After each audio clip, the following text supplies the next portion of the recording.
what's going on? Here's today's trade review. Making $628 today. So let's go ahead and go into pre-market, what I was seeing, what I was thinking.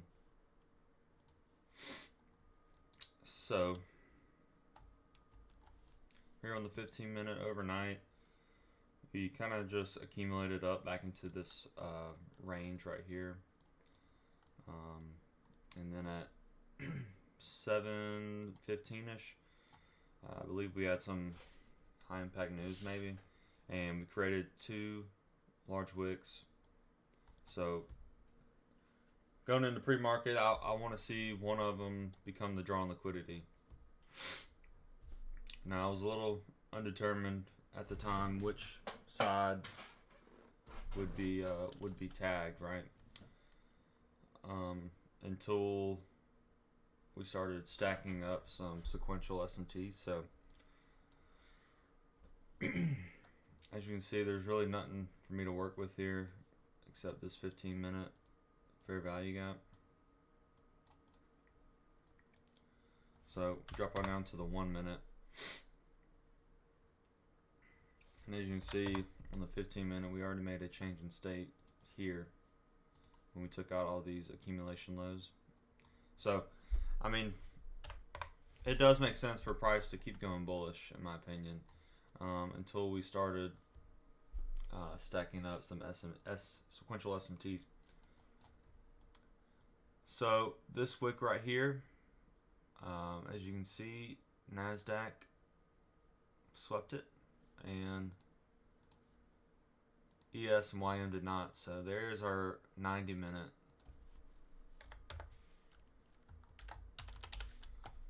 Sequential SMT. As you can see here,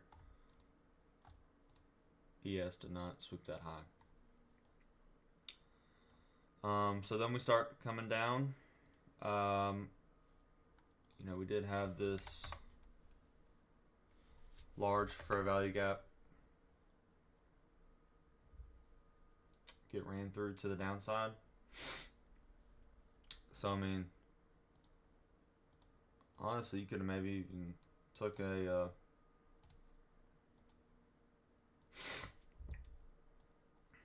short here if you wanted. I think it does end up maybe. Oh yeah, definitely stopped out. Never mind. But anyways, we just kind of sit on our hands and wait to see what price is doing. And so we get this 90-minute. It's still holding here, as you can see. But we also get this micro sequential SMT as well with Q1 and Q2. So now I'm like, okay, we got double SMT stacking. I feel pretty confident that this wick is a good draw on liquidity. So I end up taking my first entry at this change in state right here on the 1 minute. And I had my stop around, I think here, which I guess hindsight, obviously I should have put it where the SMT was. However, to me, I was thinking, well, if we come all the way back up here, my bias is probably wrong. I'm probably going to get stopped out anyway. So, you know, I was kind of treating this as a institutional order flow entry drill. So I was thinking price would not likely come back up here. And so here's that 15-minute fair value gap. We wick through it and immediately start going up. So now and then we start making a change in state here.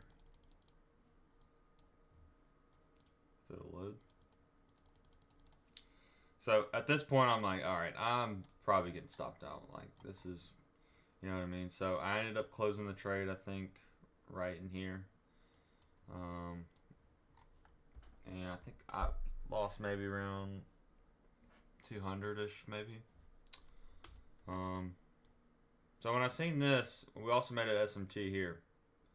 So I'm like, okay, I think my bias may be wrong. We're probably bullish. No sequential SMT though, as you can see. but we did create a SMT right here. So I actually did up taking a long to target. It was like somewhere in here. I think I had my stop pretty short.